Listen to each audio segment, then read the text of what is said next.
Ketika Yesus kembali ke tempat dia dibesarkan, jadi Yesus bisa dikatakan hanya numpang lahir di Bethlehem, dan kemudian Yesus Yusuf membawa dia kembali ke Nazaret, dan di sanalah Yesus melewati masa-masa dia anak-anak, masa-masa dia remaja dan sampai kemudian dia melayani.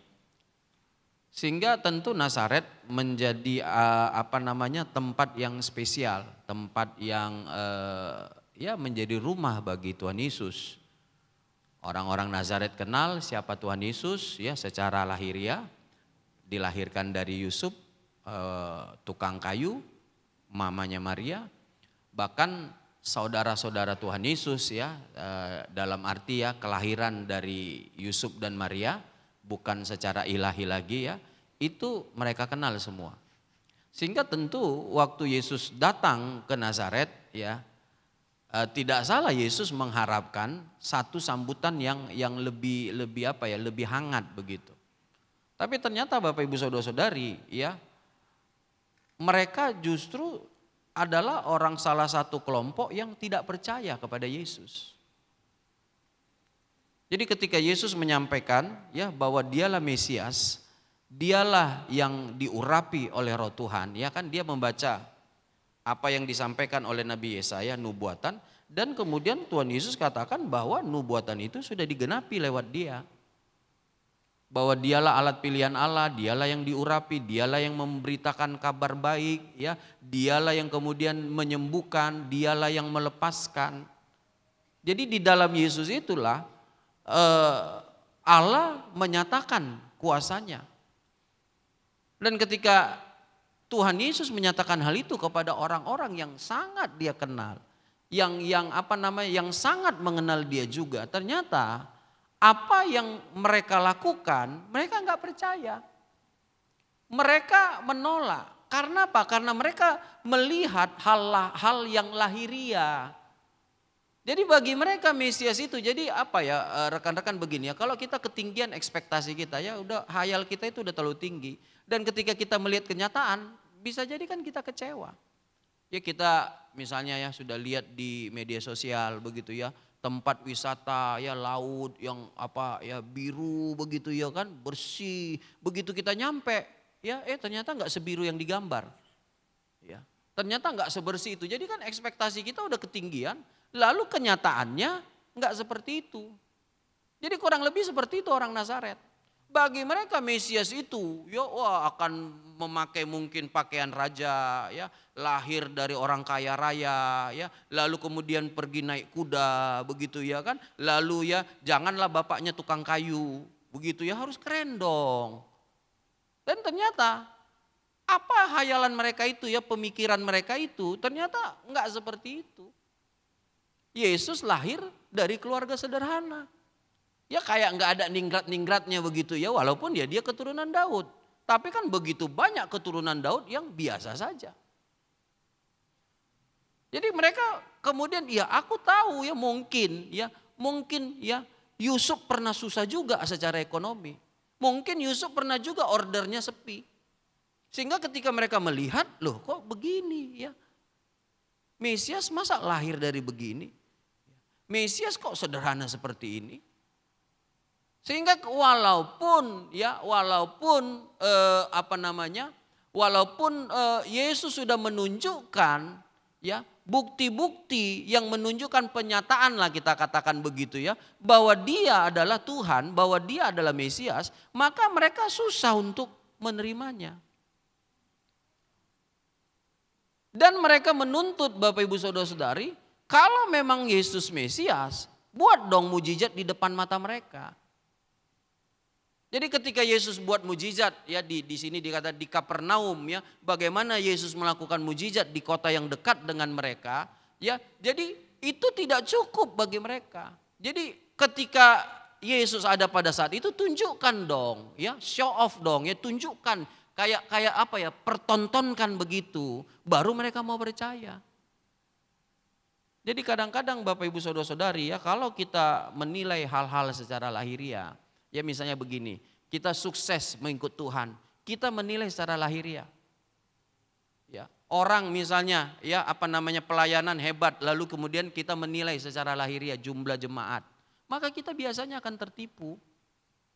Kita bisa kecewa. Kalau kita istilahnya kalau ada hadirat Tuhan, ya berarti mesti hal-hal lahiriah terjadi. Itu bahaya sekali. Karena kan hal-hal seperti itu kan ya bukan berarti Tuhan gak bisa buat. Tapi parameternya ya tolak ukurnya bukan di situ Bapak Ibu Saudara-saudari. Jadi kalau kita misalnya orang yang berkenan pada Tuhan udah pasti kita kaya. Kan belum tentu juga. Lalu kemudian apakah orang kaya itu pasti berkenan kepada Tuhan?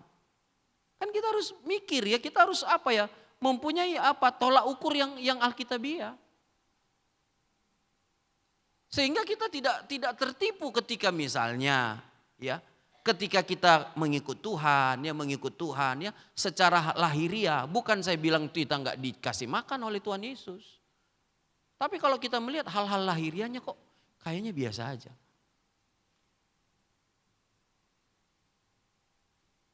Jadi orang Nazaret, mereka melihat, kenapa mereka kecewa, kenapa mereka tidak melihat ya? Karena memang ya mereka mengikut Tuhan, hanya tolak ukurnya hal-hal lahiriah. Dan ketika hal itu tidak terpuaskan, mereka nggak terima. Jadi kalau kita mengikut Tuhan, tolak ukur kita hanya hal-hal lahiriah. Bisa jadi kita akan kecewa dan tinggalkan Tuhan. Jadi karena memang tolak ukurnya bukan hal-hal lahiriah. Harusnya mereka mengukur dong bagaimana hidupnya Tuhan Yesus. Bagaimana hidupnya Yusuf Maria, kan begitu. Apakah mereka orang benar?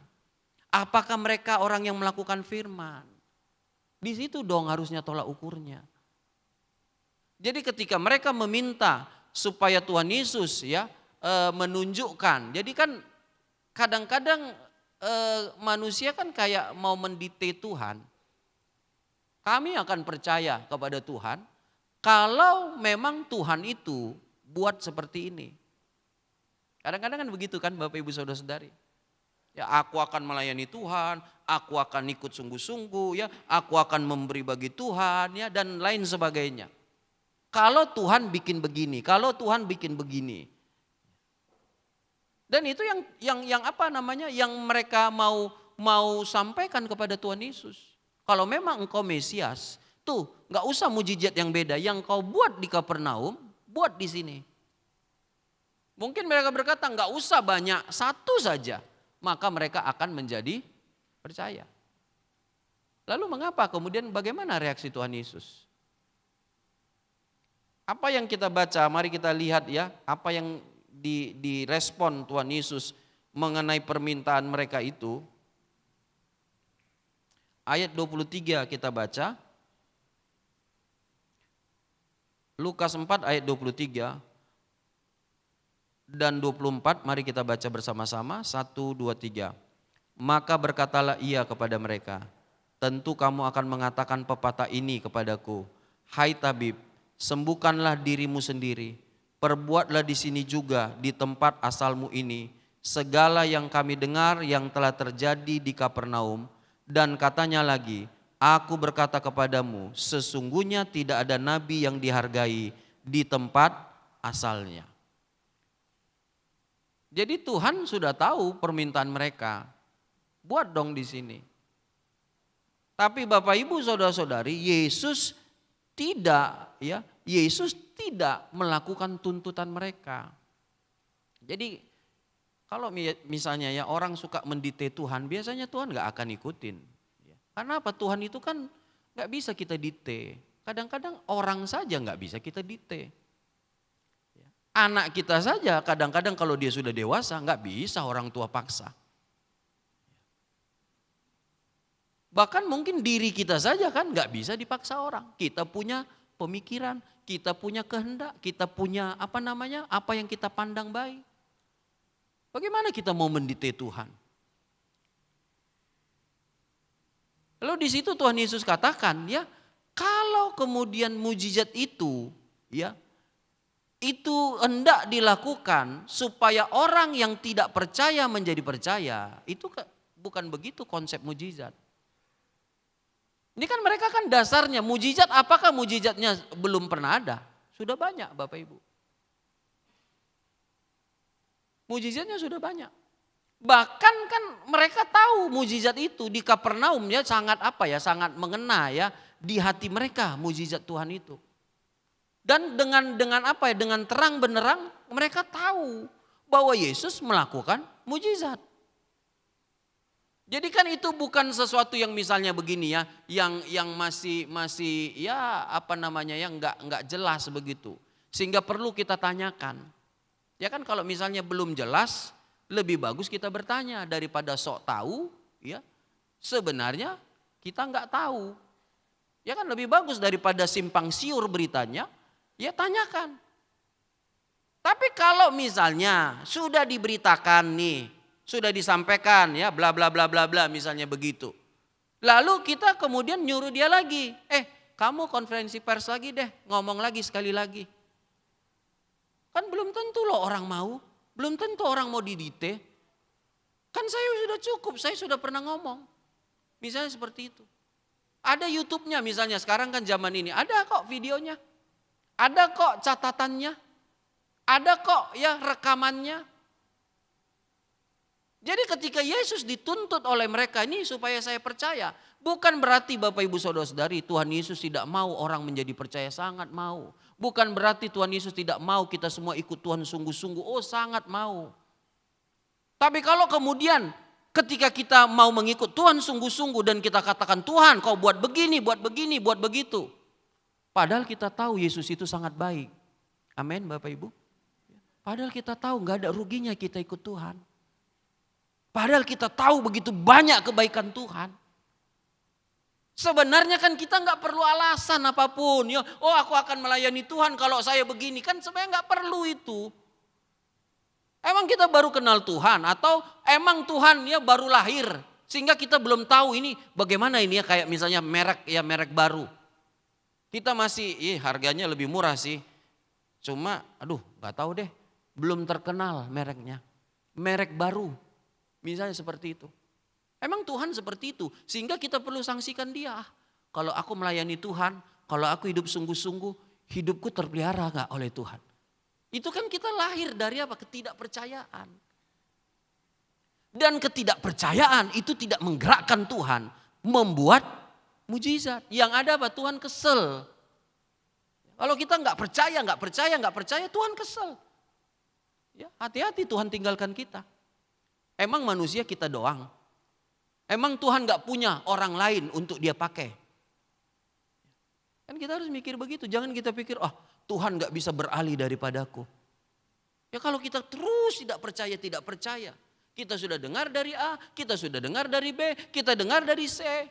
Kita sudah lihat ya. Tapi kita mau tangan kita kayak Thomas begitu ya.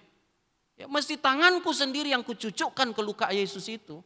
Baru aku jadi percaya. Oke lah kita anggap Thomas itu satu pengecualian. Karena apa kan? Cara Tuhan bekerja kan gak seperti kepada Thomas. Sehingga kan waktu Tuhan Yesus berkata kepada Thomas, Thomas, karena engkau melihat, engkau percaya.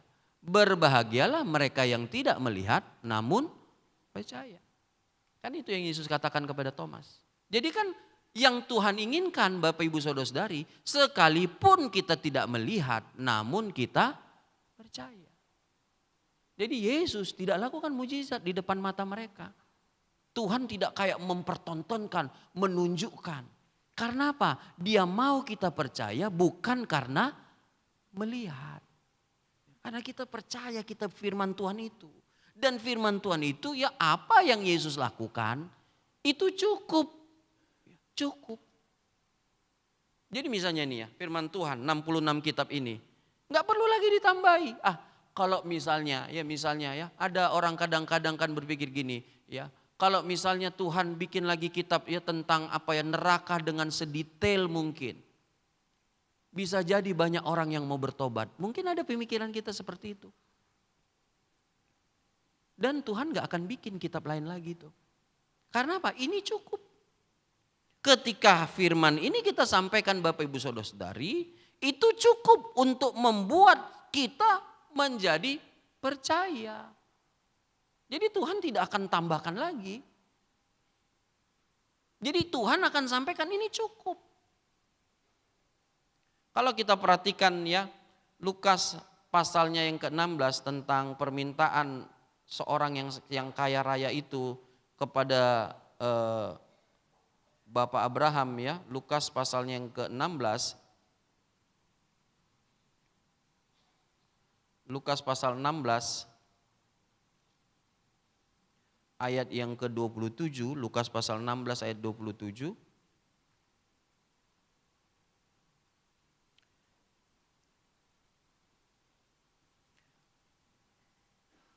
Kita baca sampai ayat yang ke-31, saya baca ya Bapak Ibu, Lukas 16 ayat 27, kata orang itu, kalau demikian aku minta kepadamu Bapa, supaya engkau menyuruh dia ke rumah ayahku, sebab masih ada 5 orang saudaraku, supaya ia memperingati mereka dengan sungguh-sungguh, agar mereka jangan masuk kelak ke dalam tempat penderitaan ini. Tetapi kata Abraham, ada pada mereka kesaksian Musa dan para nabi, baiklah mereka mendengar kesaksian itu. Jawab orang itu, tidak Bapak Abraham, tetapi jika ada seorang yang datang dari antara orang mati kepada mereka, mereka akan bertobat. Kata Abraham kepadanya, jika mereka tidak mendengarkan kesaksian Musa dan para nabi, mereka tidak juga akan mau diyakinkan sekalipun oleh seorang yang bangkit dari antara orang mati. Jadi Bapak Ibu, kalau orang tidak mau percaya sekalipun ya firman Tuhan sudah datang, maka walaupun misalnya ya orang Nazaret itu Yesus lakukan mujizat, mereka tetap akan tidak percaya. Mereka tetap tidak akan percaya. Jadi orang ini kan kayak apa ya? Dia kayak punya perhatian terhadap saudaranya yang masih hidup. Suruhlah Lazarus ya yang sudah mati, kan kayak apa ya? Kayak spektakuler begitu ya. Manusia kan cari yang spektakuler. Ya, sesuatu yang apa ya namanya? Berbeda, kan sesuatu yang berbeda. Bagaimana ya kalau misalnya Bapak Ibu Saudara-saudari, orang sudah meninggal, bangkit lagi, datang lagi misalnya di GPD Keramat ini. Wow. Iya kan? Minggu depan Bapak Ibu bisa bikin ya bahwa khotbah minggu depan ya adalah pendeta yang sudah meninggal. Ya. Wah, ini pasti penuh. Ya, kalau kecuali yang takut ya, yang tahu katanya. Ini akan wah, di depan bukan mobil kita yang parkir. Ya. Mobil-mobil itu, berita-berita itu. Ya, yang semua parkir di depan ya, siap siaran langsung. Ya, lalu disorot dulu nisannya kan, inilah Bapak itu, ya kan, ya, inilah fotonya, ya, lalu nanti waktu khotbah dia minggu depan ya, saya nggak bilang bahwa yang mau khotbah minggu depan udah meninggal ya, jangan salah ini, ya, ya kan, disorot lah begitu ya kan, wah pasti GPD Keramat ya orang juga, ya kita ke Keramat aja deh, fenomenal kan, kenapa kita nggak minta begitu? Tuhan kirimlah pendeta yang sudah meninggal ya, jangan pendeta yang masih hidup, kurang keren.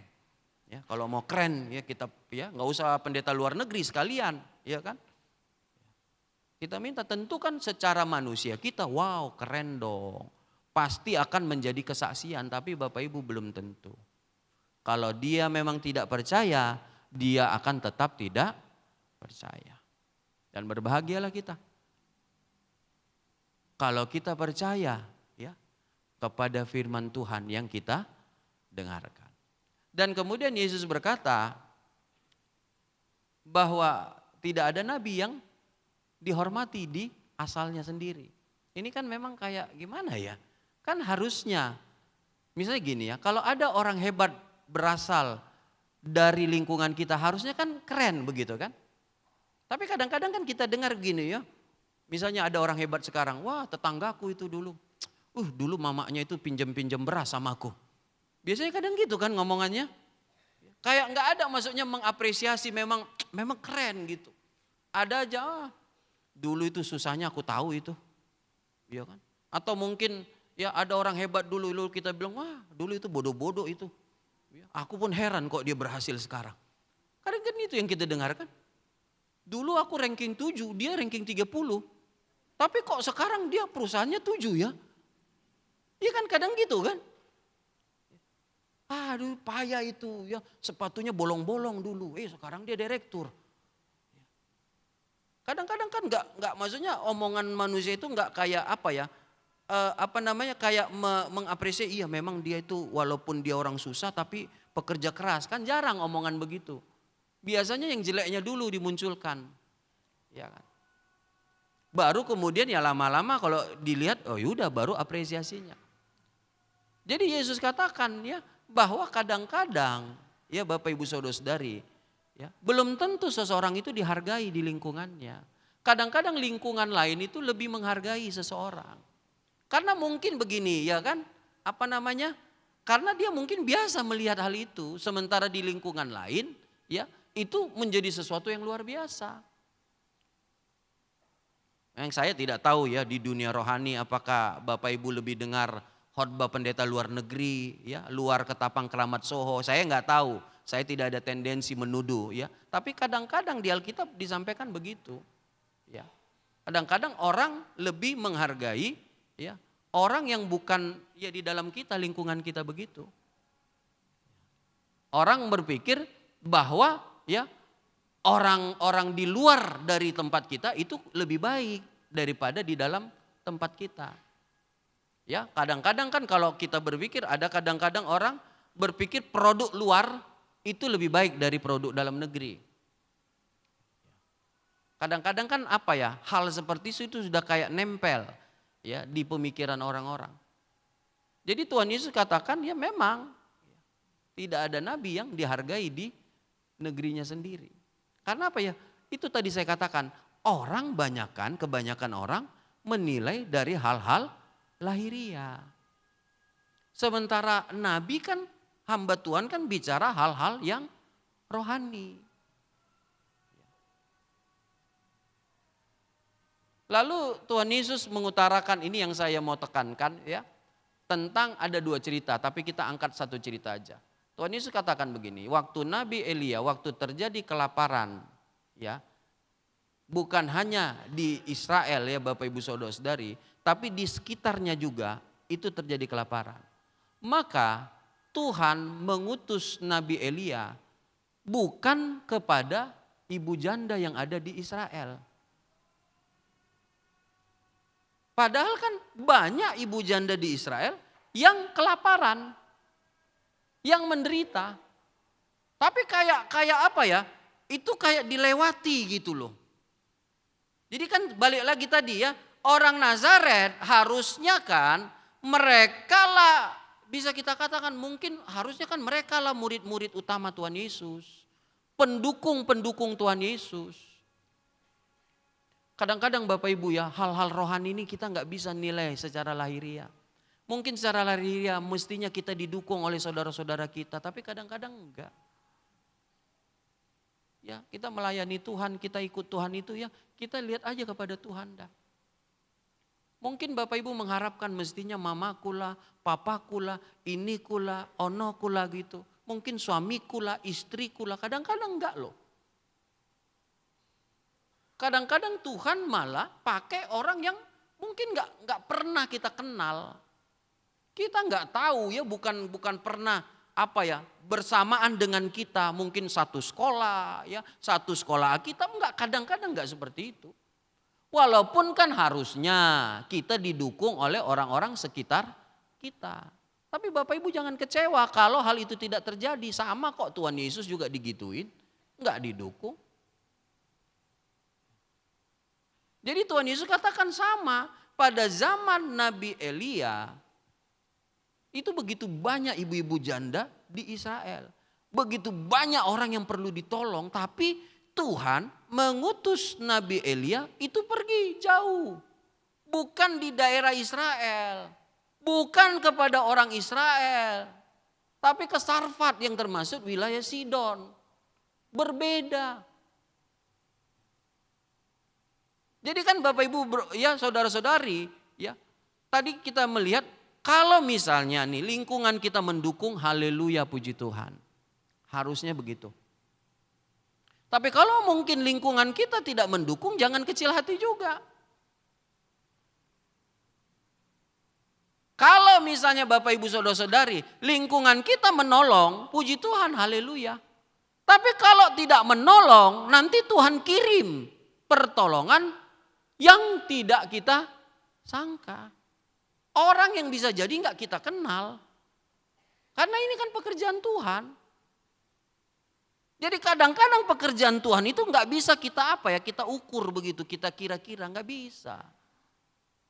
Jadi kalau menurut perkiraan kita harusnya dari sinilah, dari sonolah, beginilah, ya kan begitulah. Tapi ternyata nggak seperti itu. Tapi yang pasti Bapak Ibu Saudara-saudari, Tuhan pasti akan menolong kita. Yang pasti Tuhan akan mencukupkan kebutuhan kita, itu yang pasti. Jadi kalau kita lihat di sini bagaimana Tuhan bekerja kalau kita lihat dari sudut pandang Injil Lukas ini, Elia diutus kepada ibu janda di Sarfat itu, artinya kan kayak Elia ini yang menolongin ibu janda, ya kan? Jadi kan kalau kita lihat dari kalimatnya, berarti Elia nih datang lalu tolong ibu janda Sarfat.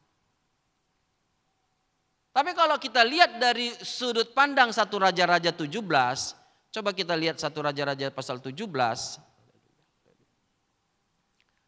1 Raja-Raja pasal 17.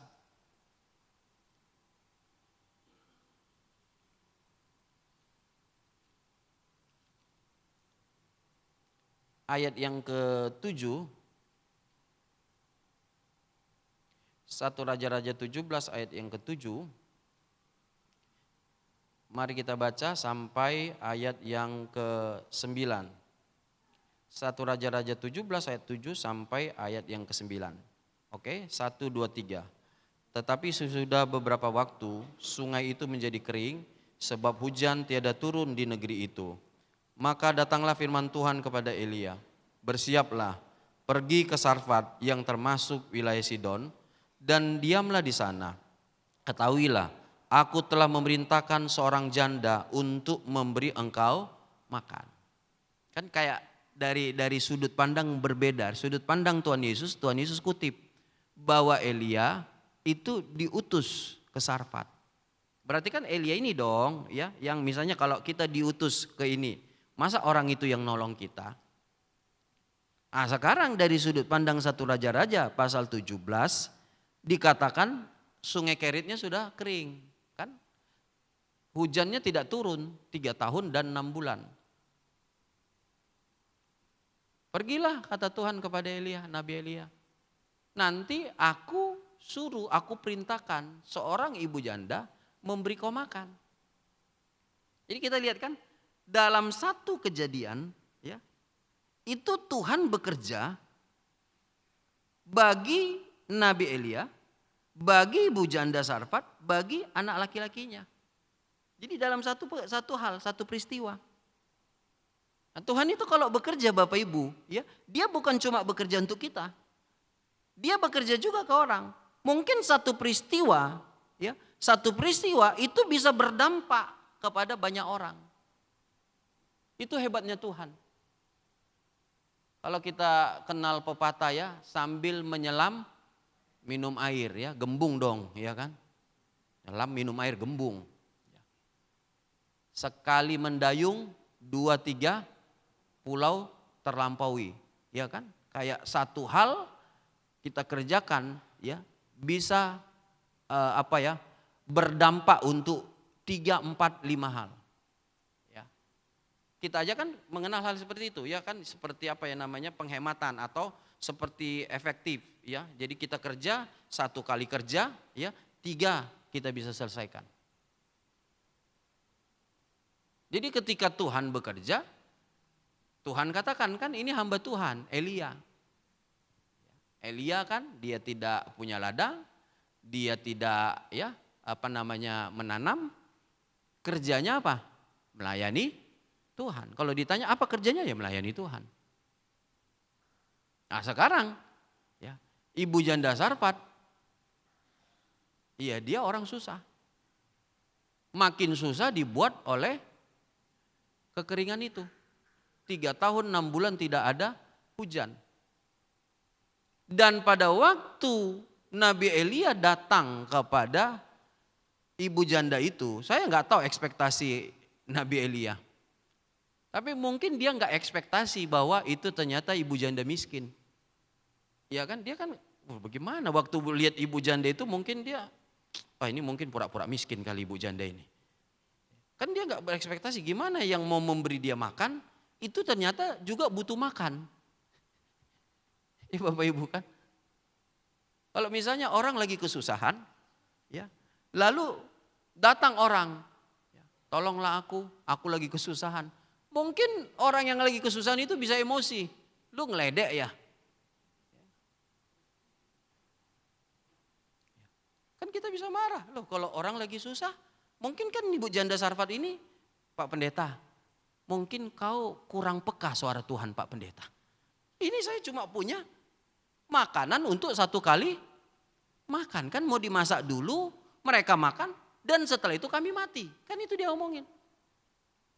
Kalau misalnya Nabi Elia dan ibu janda ini lihat-lihatan, ini gak salah ini. Saya disuruh, misalnya ibu janda itu bilang, saya disuruh pelihara nih hamba Tuhan. Yang bener aja. Coba Bapak Ibu, ya ibu-ibu di sini misalnya. Ya kita pas-pasan hidup. Untuk diri kita saja kurang. Lalu datang hamba Tuhan bilang, ya Bu, saya diutus kepada ibu. Kata Tuhan, ibu harus kasih makan saya. Oh kita langsung lapor sama ibu gembala, ibu wakil gembala kan. Ini ada hamba Tuhan, nih mungkin udah lari ya, mungkin nggak lulus sekolah Alkitabnya.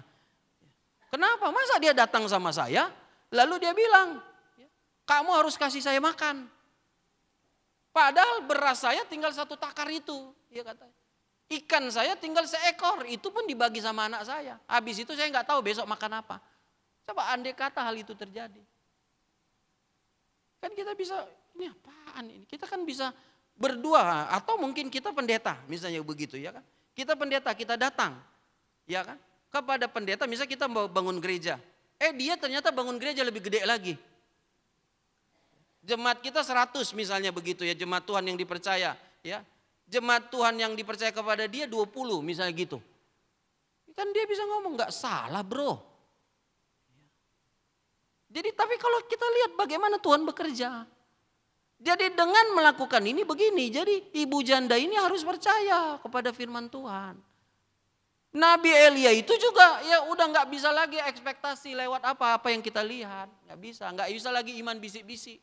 Oh aku lihat dia kaya, ya pasti dia kasih lah, ya walaupun ya ongkos jalan, ya yang penting lumayan lah. Nggak bisa lagi. Memang betul-betul harus percaya. Tuhan bekerja, Bapak Ibu Saudara-saudari ya, kepada memelihara Nabi Elia, tapi dalam hal itu sekaligus memelihara ibu janda Sarfat. Karena tinggalkan segenggam tepung dalam tempatnya, ya, dalam bejananya, ya, tinggal sedikit minyak dalam buli-buli. Kan tentu misalnya begini, waktu itu hari terakhir, mungkin ibu janda itu juga berdoa, Tuhan, aku ini tinggal makan terakhir ini. Nabi Elia juga berdoa, Tuhan, ini sungai Kerit sudah kering ini, gimana aku makan Tuhan? Enggak lucu kan? Kalau aku mati di tepi sungai Kerit tinggal kerangka, ya nanti Ahab ngomong apa? Pendeta tahu ngomongin hukuman Tuhan, kau sendiri kena hukuman. Jadi Bapak Ibu Saudara-saudari, kalau Tuhan bekerja ya, dia itu bekerja bukan cuma untuk kita aja. Firman Tuhan ini bukan untuk saya aja, untuk Bapak Ibu satu aja, enggak. Ini firman Tuhan Bapak Ibu kemana-mana, ke semua kita. Dia bisa bekerja sama seperti kalau Tuhan bekerja kepada satu kita, itu enggak berhenti di kita. Dari kita itu kita harus ngerti apa sih yang Tuhan mau untuk kita buat ketika kita menerima pekerjaan Tuhan itu. Itu yang mesti kita pikirkan. Jadi ketika Tuhan ingin memelihara hidup dari Nabi Elia, Tuhan tidak cuma pelihara Nabi Elia. Jadi kita juga jangan kayak merasa bahwa Tuhan hanya pakai kita, nggak boleh. Tuhan hanya berkati kita, nggak boleh. Tuhan hanya berkenan mendengar doa kita, enggak. Tapi kita harus berpikir, kalau doaku dijawab, apa yang kubuat ke orang lain? Artinya apa? Tuhan pun mendengar doa orang lain. Tapi Tuhan itu mau memakai kita. Makanya tadi ya judulnya Tuhan bekerja bagi kita semua. Jadi kita nggak bisa bilang, oh firman Tuhan itu hanya bagi ibu itu. Firman Tuhan itu hanya untuk bapak itu. Firman Tuhan itu hanya untuk si pengkhotbah itu. Karena apa? Tuhan bekerja semua satu ya. Satu yang Tuhan kerjakan. Tapi semua kita menerima dampak dari pekerjaan Tuhan itu. Semua kita. Jadi Tuhan mau memelihara Nabi Elia, tapi Tuhan ya kayak singgahkan dia, utus dia kepada ibu janda itu. Karena apa? Tuhan pun mau melihara hidup ibu janda itu. Karena ternyata ibu janda itu ibu janda yang beriman, ibu janda yang percaya. Ketika Nabi Elia katakan kepada ibu janda itu, ya kan dia jujur. Ya, Bapak Nabi, Bapak Pendeta, saya hanya tinggal punya segenggam tepung, sedikit minyak. Oke, kata Nabi Elia, kau buat dulu ya sepotong roti kecil untukku. Coba bayangkan. Disuruh buat dulu untuk dia. Kalau dia nggak percaya gimana dia mau buat?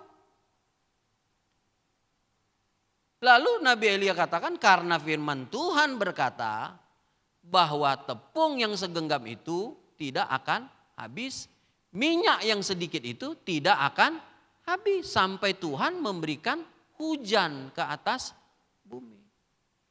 Jadi ini yang mesti kita percaya. Jadi Tuhan itu satu kali dia berfirman, ya itu untuk semua kita, Bapak Ibu Saudara-saudari. Tuhan nggak perlu misalnya kita ini misalnya 300 orang, 300 firman mesti begitu. Satu yang dia sampaikan. Tapi itu bisa apa ya, kita maknai berbeda-beda. Dalam arti gini, yang kita butuhkan itu bagiannya oh begini. Yang ini jadi begini. Yang ini itulah ajaibnya firman. Satu firmannya. Tapi cara kita mengambil, oh bagi kita ini. Bagi yang ini. Sehingga apa? Semua kita menerima pekerjaan Tuhan lewat firman-Nya itu. Jadi ketika Tuhan bekerja, dia bekerja ya bukan hanya untuk satu tujuan. Dia bekerja untuk banyak tujuan walaupun satu kali dia bekerja. Dia bukan hanya bekerja untuk satu orang. Enggak. Dia bisa bekerja untuk satu orang tapi untuk satu bangsa. Bapak Ibu ingat cerita Yusuf? Kan satu orang. Bagaimana Tuhan bekerja lewat Yusuf? Ya, dia dijual sebagai budak, dia difitnah, ya, dia masukkan di dalam penjara. Di penjara dia ketemu juru roti dan juru minum Firaun, juru roti juru minum mimpi, diartikan dan jadi menurut arti yang diartikan oleh Yusuf. 2 tahun berlalu mereka lupa. Sudah diwanti-wanti, sudah diingatkan nanti kalau kalian keluar menjabat lagi tolonglah ingat aku. Soalnya aku di sini bukan kesalahanku. Aku difitnah, aku dijebloskan ke sini tanpa diadili. Tapi ya, juru minuman raja yang masih tetap hidup, dia pun lupa. Kapan dia ingat? Tuhan yang ingat. Firaun bermimpi. Mimpi Firaun tidak ada yang bisa mengartikan. Sampai juru minuman itu, ya dia ingat, oh dulu aku di penjara, ada yang mengartikan mimpiku. Dan terjadi seperti yang diartikannya. Oh panggil dia, kata Firaun. Siapkan dia. Dipanggillah Yusuf. Singkat cerita ya, keberadaan Yusuf sebagai penguasa di Mesir, itu kan Yusuf katakan ya di Kejadian 50 itu ya, kamu mereka-rekakan yang jahat ya kepada saudara-saudaranya. Tapi sebenarnya ini adalah jalan Tuhan. Untuk apa? Memelihara kehidupan satu bangsa, satu umat Tuhan. Jadi kita lihat di situ kan, Tuhan bekerja kepada Yusuf ya, Bapak Ibu Saudara-saudari, tapi bukan cuma kepada Yusuf saja. Yusuf ini Tuhan pakai untuk dia bekerja juga memelihara kehidupan umat Israel waktu kelaparan, masih 5 tahun lagi kelaparan itu. Jadi kita lihat di situ kalau Tuhan bekerja, ya, maka dia bekerja bukan hanya satu tujuan begitu, bukan hanya satu orang. Dia bekerja untuk begitu banyak orang. begitu banyak tujuan, begitu banyak hal ya. Jadi luar biasa Tuhan itu. Jadi satu hal yang Tuhan kerjakan untuk satu orang, tapi itu bukan selesai di dia. Ada tujuan ketika Tuhan kemudian mengerjakan hal itu ya kepada kita. Nah, kalau kita kemudian lihat lagi di Kejadian pasal 15, Bapak Ibu Saudara-saudari, Kejadian pasal 15 ayat yang ke-16, Kejadian pasal 15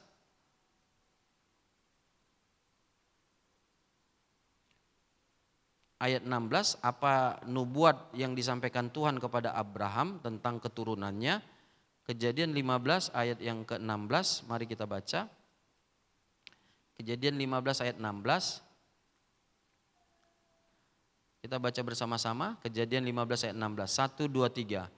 Tetapi keturunan yang keempat akan kembali ke sini, sebab sebelum itu kedurjanaan orang Amori itu belum genap. Jadi Tuhan katakan nanti ya bangsa Israel keturunan Abraham itu akan diperbudak oleh Mesir ya, waktu itu belum disebut namanya.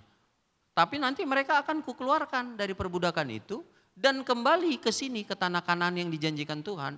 Tapi itu nanti, belum sekarang. Karena ya dosa orang Amori di situ dikatakan belum genap, belum penuh begitu. Jadi kita lihat, ketika Tuhan bekerja memberikan tanah Kanaan kepada orang Israel, maka bukan hanya tanah Kanaan atau orang Israel itu yang mendapat tempat, tapi di situ juga Tuhan bekerja lewat masuknya orang Israel itu ke tanah Kanaan, dia bekerja menghukum orang Amori. Kenapa? Dosanya sudah sempurna, sudah lengkap, sudah penuh. Jadi kita lihat ya, Tuhan bekerja, ya kalau kita hanya pandang dari sisi orang Israel, iya. Orang Israel menerima Kanaan. Tapi kita bisa lihat juga ya bahwa bukan itu doang tujuannya. Ternyata lewat orang Israel masuk tanah Kanaan, Tuhan menghukum dosa-dosa kefasikan ya. Orang-orang yang tadinya tinggal di tanah Israel itu, tanah Kanaan itu. Jadi kita lihat di situ kan Tuhan bekerja Bapak Ibu Saudara-saudari. Jadi percayalah ya. Kalaupun misalnya ini Tuhan bekerja untuk pemerintah kita, ya dia itu pun juga akan bekerja untuk kita. Itu akan terhubung dengan kita. Atau Tuhan bekerja untuk kita, maka mari kita pikirkan apa yang kemudian maksud Tuhan ketika dia bekerja. Ya seperti tadi menjawab doa kita. Mungkin ada kesaksian yang apa? Yang diperlukan oleh orang lain. Yang ditunggu dia, yang Tuhan mau kita saksikan doa kita yang dijawab oleh Tuhan.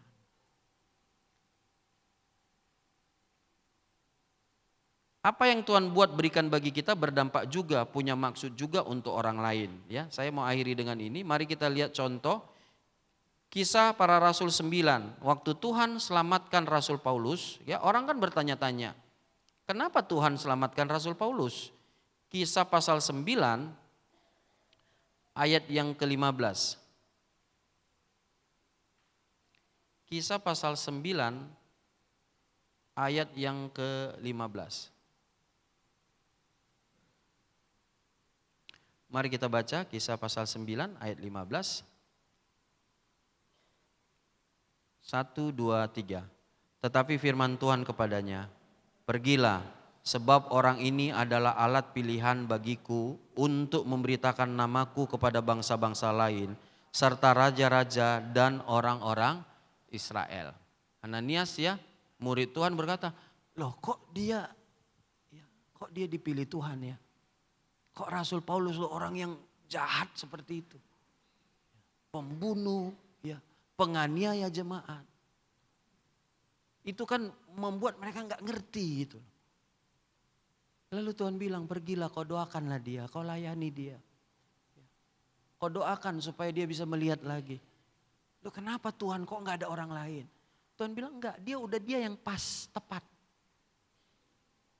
Karena lewat Rasul Paulus ini, Tuhan mau pakai dia memberitakan firman kepada bangsa-bangsa lain. Karena waktu itu kan kita lihat fokus Rasul-rasul hanya untuk orang Yahudi.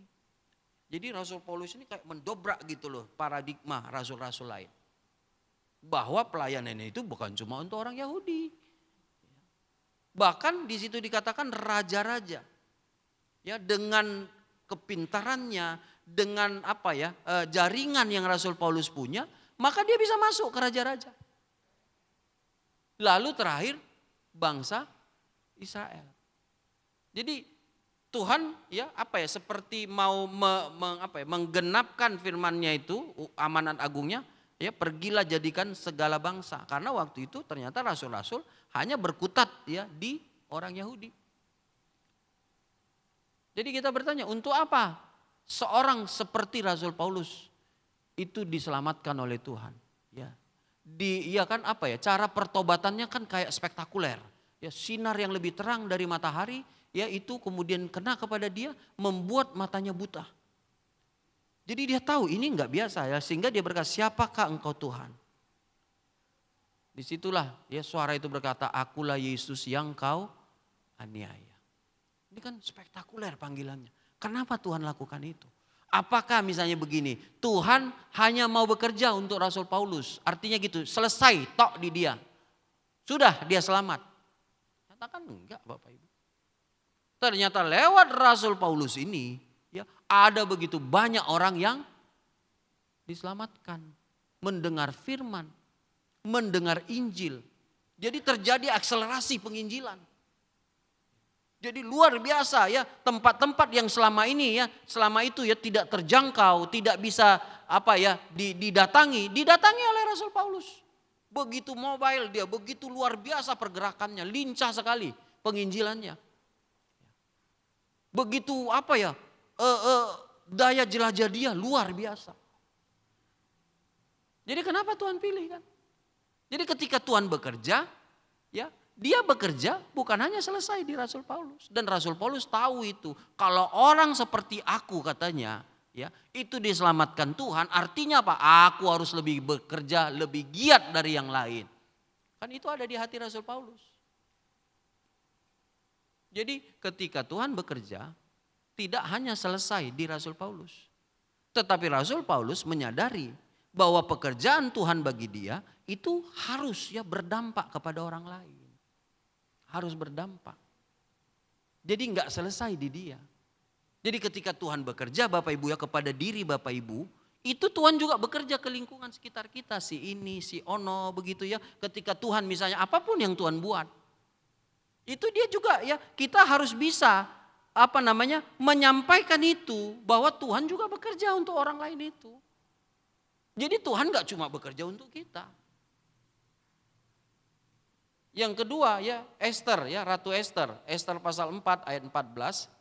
Mari kita lihat Esther pasal 4 ayat 14.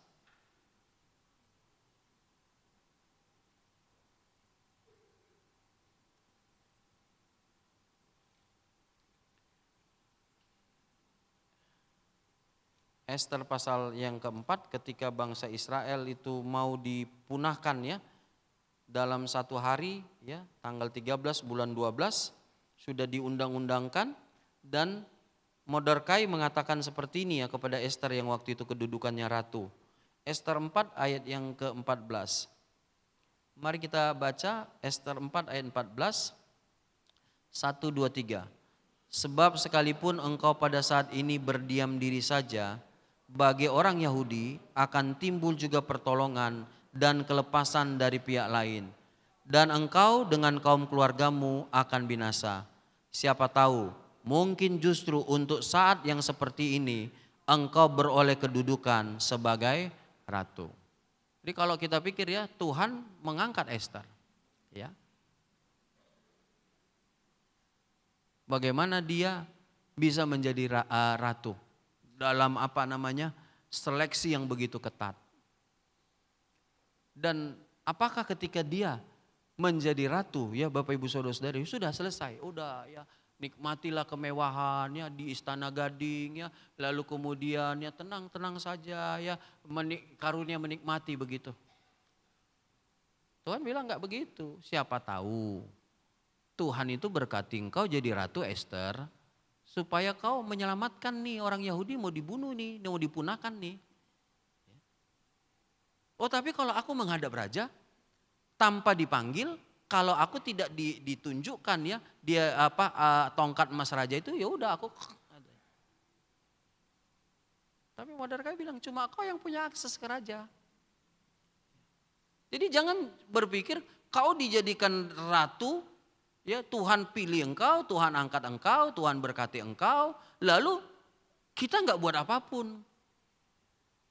Jadi Bapak Ibu ketika Tuhan ya memberikan berkat kepada kita, memberikan sesuatu, ada tanggung jawab di situ. Nggak berhenti di kita. Nggak kita bilang, oh puji Tuhan, haleluya aku diberkati. Orang lain gimana? Terserah. Nggak bisa Bapak Ibu. Karena ketika Tuhan bekerja, dia nggak cuma selesai di kita. Dia bekerja juga ya. Ketika Tuhan bekerja, ya kalau Abraham misalnya, dia diberkati untuk menjadi berkat. Apakah Tuhan nggak bisa memberkati orang lain langsung? Bisa. Tapi Tuhan ya begitulah cara kerja Tuhan. Tuhan suka juga memakai kita, diberkati kita lalu kita jadi berkat ke orang lain. Diselamatkan kita Bapak Ibu Saudara-saudari untuk kita bisa menyelamatkan orang lain. Ditobatkan kita untuk kita bisa menobatkan orang lain. Dihiburkan kita untuk kita bisa menghiburkan orang lain. Dikuatkan kita supaya kita bisa menguatkan orang lain. Jadi itu cara kerja Tuhan. Jadi apapun yang Tuhan sudah kerjakan bagi kehidupan kita ya, kalau kita sudah ditolong Tuhan, ya, mari lihat apa yang kita bisa tolong orang lain. Mari kita lihat apa kemampuan kita ini, ya, itu bisa jadi jawaban bagi doa orang lain. Bapak Ibu ingat sejarah Pantekosta? Ya, waktu 2 misionari itu ya mau dikirim Bethel Temple, ongkosnya nggak ada. Ada orang yang sakit itu kan, saya lupa sakit apa itu, ya, sakit kanker atau apa ya, didoakan sembuh. Lalu biaya yang harusnya operasi dia serahkan. Itulah ongkos misionari, itulah makanya GPD ini ada. Kan kita lihat, apakah waktu Tuhan menyembuhkan ya ibu itu ya, itu selesai di dia, udah kau sembuh udah. Enggak, waktu dia sembuh, ya dia tergerak untuk memberi. Ternyata pemberiannya ini itulah ongkos untuk penginjilan. Jadi begitu Bapak Ibu, ya Tuhan itu kalau dia bekerja, wah luar biasa itu dampaknya kemana-mana. Ya memang dia bekerja untuk satu orang, satu pribadi. Tapi kalau pribadi itu ngerti, ya dia itu bisa berdampak. Sama seperti Tuhan, ya kita kembali tadi ya, mau memelihara Nabi Elia. Tetapi itu kemudian berdampak. Ibu janda Sarfat juga ikut dipelihara oleh Tuhan. Jadi kalau ada yang Tuhan sudah buat bagi kita, Tuhan sudah kerjakan bagi kita, ya, biarlah kita mengerti ya bahwa Tuhan tidak hanya bekerja untuk kita. Apa yang Tuhan mau kerjakan lewat kita? Itu mesti kita pikirkan. Ya kalau ada yang Tuhan gerakkan di hati kita masing-masing, apa yang kita bisa buat? Kita bisa kerjakan. Misalnya doa kita sudah dijawab Tuhan nih. Kita nggak bisa oh udah selesai. Kuatkanlah orang yang sedang bergumul dalam berdoa. Kalau doaku didengar oleh Tuhan, kau pun didengar Tuhan. Ya kan? Kalau kemudian kita misalnya ya, diberkati oleh Tuhan. Ya kita harus punya apa? Apa ini? Berkat Tuhan ini bisa kuberikan ke siapa ini? Mungkin ada orang yang sedang berdoa juga untuk berkat itu. Di mana kita bisa menjadi alat Tuhan. Ketika Tuhan berkati kita, maka Tuhan pun menjawab ya doa orang lain itu bisa jadi lewat kita. Seperti perkataan ya Mordekai itu kepada Esther, siapa tahu ya kamu itu beroleh kedudukan ratu untuk keadaan begini. Ya kan? Karena apa? Kalau dia ratu Esther ratu, tapi dia melewatkan kesempatan untuk itu kan sayang. Ya, saya rasa kitab Esther tidak akan ada kalau dia melewatkan itu.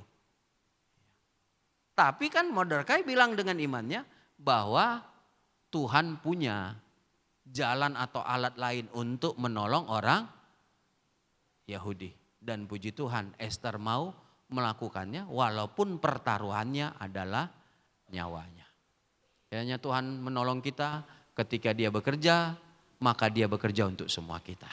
Haleluya. Kalau dia memberkati kita berarti berkat itu pun ya dia mau untuk memberkati yang lain. Ya, kalau dia mendengar doa kita artinya kita pun ya perlu menguatkan orang yang sedang berdoa. Kalau dia menyelamatkan kita berarti kita pun ya dipakai Tuhan bisa jadi menyelamatkan orang tua kita, anak kita, saudara kita, ponakan kita. Karena ketika Tuhan bekerja, dia bekerja juga bagi semua orang.